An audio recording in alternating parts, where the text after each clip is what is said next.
Hello guys, the depth queen स्वागत करती है अपने डार्क डेप्थ वर्ल्ड में। और आज जिस मूवी के बारे में मैं बात करने वाली हूँ, ये मूवी आई थी 1996 में। और वैसे तो ये मूवी एक तरीके से फ्लॉप मूवी थी, लेकिन क्रिटिकली इसको काफ़ी एप्रिसिएशन मिला था और बहुत सारे अवार्ड्स इस मूवी ने जीते थे। और इस फिल्म को जो बनाने वाले डायरेक्टर थे, वो भले ही उनकी ये पहली फिल्म थी, लेकिन उसके बाद जो है उनकी जो दूसरी फिल्म ने, जो आप कह सकते हैं एक इतिहास रचा, उसके बाद जो है उस डायरेक्टर ने कभी पीछे मुड़कर नहीं देखा। और आज वो इंडस्ट्री के one of the most high demand director में से हैं। मतलब हर कोई स्टार उनके साथ काम करना चाहता है, वेल रिस्पेक्टेड हैं। मैं बात कर रही हूँ संजय लीला बंसाली की। जी हाँ, शायद आप लोगों को पता नहीं है कि संजय लीला बंसाली ने जो अपनी पहली फिल्म डायरेक्ट की थी, वो फिल्म फ्लॉप हो गई थी, लेकिन उसके बावजूद भी फिल्म ने अवार्ड्स तो जीते। और फिर 99 में आई उनकी फिल्म हम दिल दे चुके सनम के बाद तो संजय लीला बंसाली जी ने कभी पीछे मुड़ के देखा ही नहीं। वो बात अलग है कि उनकी कहानी में जो उनकी खुद की निजी कहानी रही, उसमें बहुत उतार चढ़ाव रहे। उनके पिता भी एक प्रोड्यूसर थे, जिनका बहुत बड़ा लॉस हो जाने के बाद जो है बहुत बड़ी जो है उनको जो है शौक लगा, जिससे बहुत कुछ उनके जीवन में घटा। और अपने पिता को अपने जीवन में इतना मायूस, बेबस और बेहाल होने के कारण जो है संजय लीला बंसाली ने काफ़ी कुछ देखा। और उसके बाद अपना उनका मानसिक संघर्ष तो रहा ही, और फिर उसके बाद जो है उन्होंने काफ़ी फिल्मों में असिस्टेंट डायरेक्टर भी वो रहे। और जद्दोजहद करते करते उन्हें फिर पहला मौका मिला, पहला ब्रेक मिला 1996 में इस मूवी के ज़रिए। और इस मूवी का नाम था खामोशी द म्यूज़िकल। जी हाँ, इस फिल्म में थे नाना पाटेकर, मनीषा कोइराला, सलमान खान और सीमा बिस्वास। ये आप सोच सकते हैं कि जितने भी नाम मैंने लिए हैं, मैं सलमान खान को थोड़ा साइड में करना चाहूँगी। बाकी इस फिल्म के जितने भी किरदार रहे ना, उन्होंने इतनी शानदार एक्टिंग करी, इतना शानदार परफॉर्मेंस दिया कि भले ही फिल्म फ्लॉप हो गई, लेकिन उनकी एक्टिंग को पब्लिक ने बहुत एक्सेप्ट किया, रिस्पेक्ट किया। और आज भी अगर आप ये फिल्म देखेंगे ना, तो आपकी आंखों से आंसू ना बहे, इस बात की मैं गारंटी देती हूँ कि आपकी आंखें गीली हुए बगैर रह ही नहीं पाएंगी, क्योंकि ये फिल्म इतनी टची मूवी है। और अगर मैं बात करूँ ना मनीषा कोइराला की, तो मनीषा कोइराला ने 90s के दौर में बॉलीवुड में अपना कदम रखा था और बहुत ही खूबसूरत अभिनेत्री वो थी ही, लेकिन वो इतनी इंटेंस एक्ट्रेस अगर मैं उनको कहूँ ना, तो इसी फिल्म से मैंने उनको कहना शुरू किया था। जितनी खूबसूरती से उन्होंने ये किरदार निभाया, उन्होंने किरदार निभाया एक ऐसी लड़की का जिसके दोनों माता पिता ना बोल सकते हैं ना सुन सकते हैं।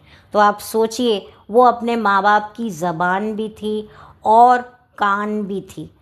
तो किस तरीके से वो अपने पेरेंट्स के साथ डील करती थी, उनकी लाइफ की कमी को अपनी लाइफ में जो उसकी क्वालिटीज़ हैं उससे पूरा करने की कोशिश करती थी। ये अक्सर चीज़ें ना मैंने सिबलिंग्स के साथ देखी हैं, जिनके भाई बहनों को जो है कोई फिज़िकल चैलेंज होता है या वो स्पेशल नीड्स में होते हैं ना, वो बेचारे जो सिबलिंग होते हैं ना, वो ऐसे ही स्ट्रगल करते हैं। और कुछ ऐसे भी सिबलिंग होते हैं जो बहुत ज़्यादा इसी चक्कर में मिसअंडरस्टूड भी हो जाते हैं। उनकी खुद की ज़िंदगियों के भी आप कह सकते हो बड़ी उनकी लग जाती है। तो इसीलिए पेरेंट्स को ना बड़ा बैलेंस करके चलना पड़ता है कि देखिए, एक नॉर्मल बच्चा है, उसकी क्या गलती है कि वो नॉर्मल है।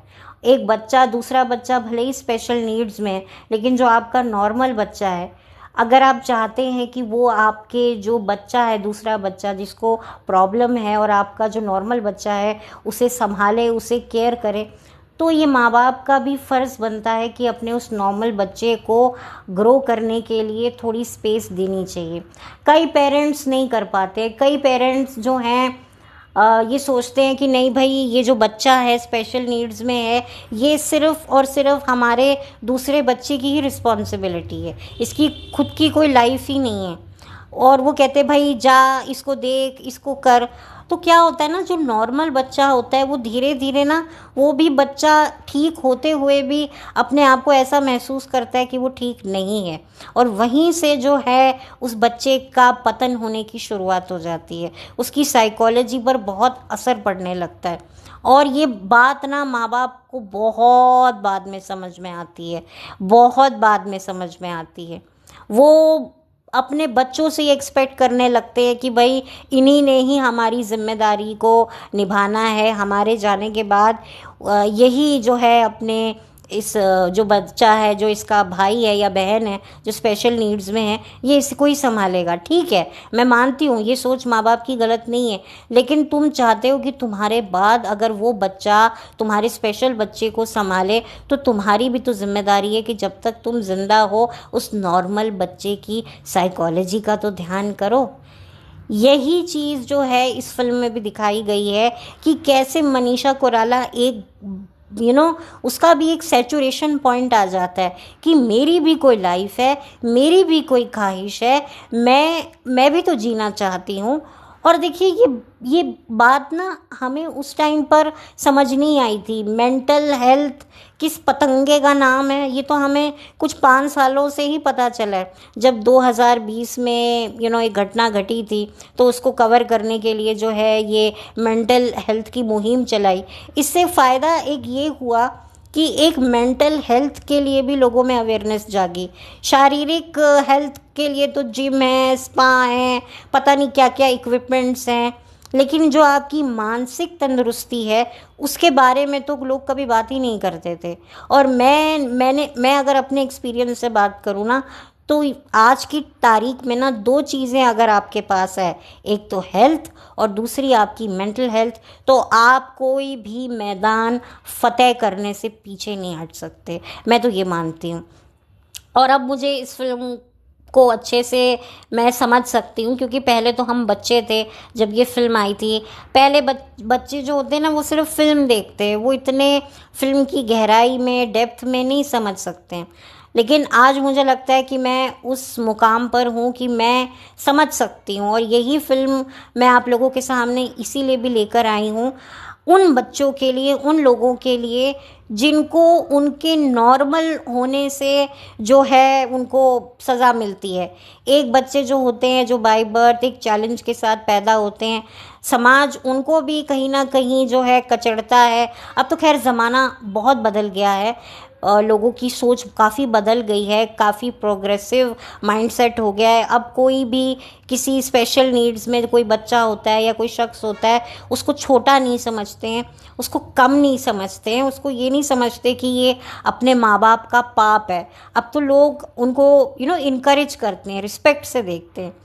लेकिन मैंने वो एक दौर देखा है जहाँ पर ऐसे बच्चों को देखा जाता था जैसे पता नहीं हाय माँ बाप ने क्या पाप किए होंगे जो ऐसी औलाद इनके घर में आई। भाई क्या हुआ, माँ बाप तो बिल्कुल फिट फाट थे, कोई भी प्रॉब्लम नहीं था, तो ये ऐसा बच्चा कैसे पैदा हो गया।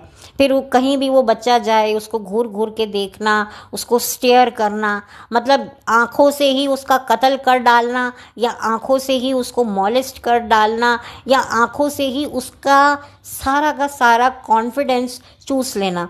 इस तरीके से लोग पहले किया करते थे। मैं पहले की बात बता रही हूँ, कई साल पहले की बात बता रही हूँ। अब तो खैर लोग काफ़ी सेंसिबल हैं, हर कोई जो है एक रिस्पेक्ट से देखता है, प्रैक्टिकलिटी से देखता है, तो अब वो थोड़ा टाइम अलग हो चुका है। लेकिन यहाँ पर मैं बात कर रही हूँ उन बच्चों की जो नॉर्मल होते हैं, लेकिन जो है ना, उनको अगर उनके घर में कोई बच्चा है या कोई ऐसा शख्स है जो स्पेशल नीड्स में है ना, तो उसकी सज़ा भी उन नॉर्मल बच्चों को मिलने लगती है जाने अनजाने। और ये सिचुएशन भी मैंने देखी है। मैंने आपसे पहले ही कहा है कि मेरी लाइफ के कई ऐसे एक्सपीरियंसेस हैं जो मैं शेयर करती हूँ, और ये जो फिल्मों के बारे में मैं बात करती हूँ ना, इसी में मैं जो हूँ अपनी निजी एक्सपीरियंस को भी ले आती हूँ। जिससे कहीं ना कहीं मुझे थोड़ा सा अच्छा फील हो, मैं भी अपने एक्सपीरियंस आप लोगों के साथ शेयर करूं जो मैंने देखे हैं, समझे हैं, जाने हैं। तो इसीलिए ये जो मैं बातें कर रही हूँ ना, ये मैं बड़े उससे कर रही हूँ, कॉन्फिडेंटली कर रही हूँ, क्योंकि मैंने ये सारी चीज़ें देखी हैं कि एक बच्चा है जिसका सिबलिंग को कोई मेंटल इशू है, कोई स्पेशल नीड्स में है, तो उस बच्चे को भी कितना सफ़र करना पड़ता है, क्योंकि उस बच्चे को इस बात से अटेंशन नहीं मिलती है कि भाई तुम तो नॉर्मल हो, तुम्हें क्या ज़रूरत लगेगी, इस बच्चे को देखो ज़्यादा ज़रूरत है, ये काम अपने ऐसे नहीं कर सकता, ऐसे नहीं कर सकती, तुम तो ठीक हो ना, तुम तो खुद कर सकते हो। जो कई जगहों पर सही भी है, लेकिन हर जगह पे सही नहीं होता। उस बच्चे को भी तो अटेंशन चाहिए, उस बच्चे को भी तो केयर चाहिए, उस बच्चे को भी तो एक फील ऐसा चाहिए। जब एक जो बच्चे स्पेशल नीड्स में होते हैं, उनको भी एक नॉर्मल बच्चे के साथ में रहना अच्छा लगता है। तो आप सोचो कि एक नॉर्मल बच्चे को क्या एक नॉर्मल इंसान की कंपनी नहीं चाहिए होगी? हर वक्त उस बच्चे को जो है उसी बच्चे के साथ में रखा जाए जो स्पेशल नीड्स में, ये भी तो गलत है ना, ये भी तो इस बच्चे के साथ नाइंसाफ़ी है। तो मैं दोनों तरफ से बात कर रही हूँ। तो यहाँ पर भी जो मनीषा कोइराला होती है ना, वो भी एक टाइम बाद जो है ये रिवोल्ट करती है कि मुझे भी एक अच्छी खूबसूरत ज़िंदगी चाहिए, मैं भी एक नॉर्मल लड़की हूँ, मेरा क्या कसूर है कि मैं सुन सकती हूँ, मैं बोल सकती हूँ, क्या मुझे अपनी ज़िंदगी, अपनी ख्वाहिश पूरी करने का कोई हक नहीं है? तो ये चीज़ बहुत अच्छे से एक्सप्लेन की गई है। और इस फिल्म में जो थी हेलन जी भी थी, उनका छोटा सा रोल है, लेकिन वो अपनी एक्चुअली वो मनीषा कोइराला की दादी का रोल करती हैं इस फिल्म में, और वो कहीं ना कहीं जो है मनीषा कोइराला की सपोर्ट सिस्टम होती हैं। वो ये जानती हैं कि ये बच्ची नॉर्मल है और इसको एक नॉर्मल एनवायरनमेंट की ये हकदार है। ठीक है, मैं ये नहीं कहती कि आपके घर में कोई स्पेशल बच्चा है तो उसको केयर मत करो, उसकी उसकी देख रेख मत करो, बिल्कुल करो, वो भी बच्चा डिज़र्व करता है, उसमें उसकी भी कोई गलती नहीं है कि वो एक स्पेशल नीड्स में है। बट जो नॉर्मल बच्चा है ना, उससे भी उसका हक मत छीनो, और मैं इस चीज़ में बहुत विश्वास रखती हूँ। तो जो हेलन जी होती है ना, वो इस चीज़ को बहुत अच्छे से समझती हैं, लेकिन जब तक मनीषा कोइराला बड़ी होती है उनकी डेथ हो जाती है। प्लस मनीषा कोइराला का एक भाई भी होता है, जो वो भी एक नॉर्मल बच्चा होता है। जो नाना पाटेकर होते हैं, उनके दोनों बच्चे, मनीषा और वो बेटा, दोनों नॉर्मल पैदा होते हैं। लेकिन होता कुछ यूँ है कि मनीषा कोइराला के भाई की डेथ हो जाती है बहुत यंग एज में। तो आप सोचिए कि उसके ऊपर अब एक डबल जिम्मेदारी आ जाती है, वो अब सिर्फ बेटी ही नहीं बल्कि बेटा भी बन जाती है। तो आप सोचिए कि कितना ज़्यादा उसके ऊपर रिस्पॉन्सिबिलिटी आएगी। और ऐसे में उसकी लाइफ में आता है सलमान खान, उसका लव इंटरेस्ट बनकर, और फिर कैसे वो उसको सपोर्ट करता है, क्या करता है, वो भी काफ़ी इंटरेस्टिंग पार्ट है। तो खैर, सलमान खान का काम ठीक है, जो भी उनको दिया गया उन्होंने सही तरीके से कर लिया। आई थिंक एक टाइम था जब सलमान खान अपनी फ़िल्मों में वाकई एक्टिंग किया करते थे, वाकई वो एक्टर लगा करते थे। लेकिन आज तो खैर टाइम बहुत बदल चुका है। आज लोगों को भी कहीं ना कहीं, इतने सालों से सलमान खान बॉलीवुड में है, लेकिन अब लोग जो हैं उनकी उस हुनर पर अब सवाल उठाने लगे हैं, क्या वाकई सलमान खान एक्टिंग किया करते थे या उनको एक्टिंग आती थी? क्योंकि अब लोगों को भी डाउट होने लगा है, क्योंकि कई सालों से सलमान खान अपनी फ़िल्मों में एक्टिंग कर ही नहीं रहे हैं। कुछ चंद फिल्मों को अगर मैं हटा दूं, लेकिन पब्लिक तब उनकी हर फिल्म को अच्छा मान लेती थी। लेकिन आज ये है कि अब कहते हैं ना, जब किसी इंसान की डेस्टिनी ही ख़राब हो तो फिर छोटी से छोटी चीज़, छोटे से छोटा तिनका भी उसका सहारा नहीं बन जाता। और अगर इंसान की किस्मत अच्छी हो तो फिर कोई भी उसका बाल बांका नहीं कर सकता, नो मैटर उसके आसपास कितने भी लोग उसका करियर बर्बाद करने जाए, करियर खाने जाए। देखिए, डेस्टिनी भी एक बहुत बड़ा रोल लाइफ में प्ले करती है। ऑफ कोर्स पावर, पोजीशन, आपकी जो है नेटवर्किंग, हर चीज़ मैटर करती है, बट मैं डेस्टिनी को भी एक रोल देती हूँ। तो अब सलमान खान उस टाइम पर अपने करियर में 90s के दौर में उतार चढ़ाव तो देख ही रहे थे, लेकिन इस फिल्म में सलमान खान का काम ठीक रहा। मतलब आपको लगेगा कि हाँ भाई, सलमान को हंसना भी अच्छे से आता है और रोना भी बड़े अच्छे से आता है, क्योंकि इस फिल्म में आपको सलमान खान भी रोते हुए दिखेंगे। अच्छा, अब मैं बात करूँगी इस फिल्म की म्यूज़िक की।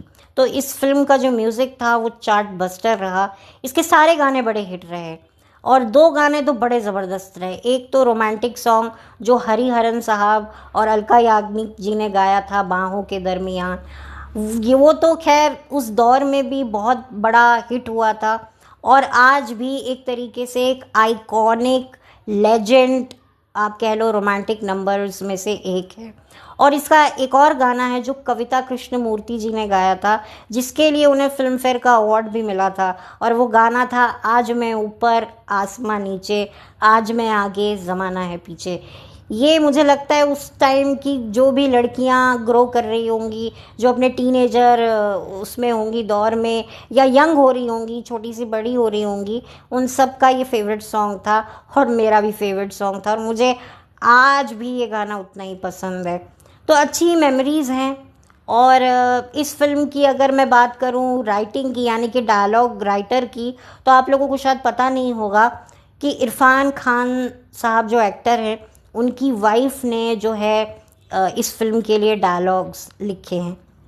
और इरफान खान 90s के दौर में ज़्यादातर जो हैं सीरियल्स में ही काम कर रहे थे। कोई बॉलीवुड में उनका कोई इतना अच्छा खासा नाम नहीं था। तो ऐसा नहीं था कि भाई कोई, वो ऑलरेडी बहुत बड़े स्टार थे और जब वो मेहनत कर रहे थे तो उनकी वाइफ भी स्ट्रगल कर रही थी। वो कोई स्टार वाइफ शुरू से नहीं रही हैं। उनकी वाइफ भी काफ़ी सीरियल लिख चुकी हैं। आई थिंक बनेगी अपनी बात भी उनकी वाइफ ने लिखा था और बनेगी अपनी बात में भी जो है इरफान खान काम कर चुके हैं और आर माधवन भी उस सीरियल में काम कर चुके हैं। तो काफ़ी मतलब ये चीज़ें मेरे सामने आई जो मुझे लगा आप लोगों के सामने शेयर करना चाहिए। और मजहूर सुल्तानपुरी जी ने इस फिल्म के गीत लिखे थे, जो कि बहुत ही लेजेंड राइटिंग करते हैं, गीत लिखते हैं, और उन्होंने इन गानों को लिखा था और सच में बहुत ही अच्छे गाने थे। मुझे तो खैर ऑलमोस्ट सारे गाने पसंद थे। एक रेमो डिसूज़ा का भी गाना है जो शायद बिल्कुल स्टार्टिंग में आता है, एकदम पार्टी नंबर है, और आज भी अगर आप उसको बजाओगे ना तो आपको लगेगा ही नहीं कि आप कोई बहुत पुराना गाना बजा रहे हो। और रेमो डिसूज़ा बहुत ही मतलब एक यूनिक सिंगर है। उन्होंने जलवा मूवी का भी गाना गाया है, हम्मा हम्मा भी उन्होंने गाया है, और प्यार तो होना ही था का जो टाइटल ट्रैक था, जो जसबिंदर निरोला जी के साथ उन्होंने गाया था, जो पिक्चर के बिल्कुल शुरू, मतलब शुरू ही उस गाने से हो रहा है। और भी मतलब उनका जो एक एल्बम आया था ओ मेरी मुन्नी, तो बहुत ही अच्छे वो सिंगर हैं। उन्होंने एक सिद्धार्थ मल्होत्रा की फिल्म में भी काम किया था, आई थिंक जिसमें श्रद्धा कपूर थी। एक विलन शायद पिक्चर का नाम था, उसमें भी रेमो रेमो डिसूज़ा नहीं, रेमो फर्नांडिस, सॉरी रेमो फर्नांडिस हैं। और मैं थोड़ी कंफ्यूज हो गई थी वो कोरियोग्राफर में, और ये दोनों के नाम एक है बस सरनेम अलग है। तो रेमो फर्नांडिस की मैं बात कर रही हूँ, सॉरी। तो वो गाना काफ़ी अच्छा है जो बिल्कुल स्टार्टिंग में आता है। ये फिल्म जो है वो एक तरीके से फ्लैशबैक में चल रही होती है। बहुत ही ज़्यादा सेंसिटिव मूवी है। इस फिल्म में जो मनीषा कोइराला की जो मदर हैं वो सीमा बिस्वास हैं, जिनको आपने बैंडिट क्वीन में देखा था। कई फिल्मों में उन्होंने काम किया है। और अगर उनकी एक यादगार फिल्म के बारे में बताऊं तो विवाह फिल्म थी जो सन 2007 में आई थी, शाहिद कपूर और अमृता राव की। उसमें वो अमृता राव की जल कुकड़ी मामी का रोल उन्होंने ही किया था और उनके हस्बैंड का रोल किया था मिस्टर आलोक नाथ ने। और इस फिल्म को एक और 2 अवार्ड और मिले थे फिल्म फेयर, जिसमें से एक मुझे याद है आर्ट डायरेक्शन के लिए नितिन चंद्रकांत देसाई, जो अब इस दुनिया में नहीं है। कुछ वक्त पहले उनका भी देहांत हो गया और बड़ा दुखद तरीके से उनका देहांत हुआ। सो खैर, हालांकि उन्होंने अपने करियर में बहुत उन्होंने नाम शोहरत और अवार्ड्स जीते हैं, लेकिन वही वाली बात है कि इस प्रोफेशन में आपको कब आपकी किस्मत पलट जाए और आप कब अर्श से फर्श और फर्श से अर्श पर पहुंच जाओ, आपको पता ही नहीं चलता है। और बस ये कुछ बातें थी। और नाना पाटेकर तो मैं क्या बोलूँ, नाना पाटेकर जो हैं इस फिल्म में मनीषा कोइराला के फादर का रोल कर रहे हैं, और एक ऐसे इंसान का जो ना बोल सकता है ना सुन सकता है।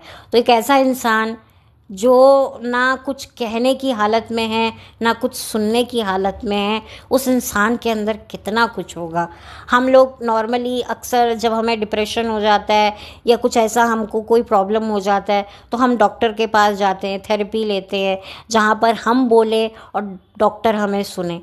जिससे ये मेरा जो चैनल है ये भी मेरे लिए एक तरीके से एक थेरेपी है कि मैं बोल रही हूँ और बकर बकर करके, और आप लोग इतने पेशेंस से सुनते हो। तो आप सोचो कि कोई इंसान बोल ही नहीं सकता है, अपने जज्बात को निकाल ही नहीं सकता है, तो कितनी बड़ी सज़ा है। तो उस सज़ा को दिखाना, ना वो कुछ सुन सकता है, चलो इंसान बोल नहीं सकता, सुनकर वो चार बातें जो हैं किसी की सुन ले तो उसके कलेजे पे ठंडक आ जाए, वो भी नहीं। तो आप देखिए कैसी उस इंसान की छटपटाहट होगी, कैसे वो इंसान जो है अपने आप को संभालता होगा। ये चीज़ सीमा बिस्वास और नाना पाटेकर साहब ने बहुत ही अच्छे से दिखाई है, बहुत बहुत बहुत अच्छे से दिखाई है।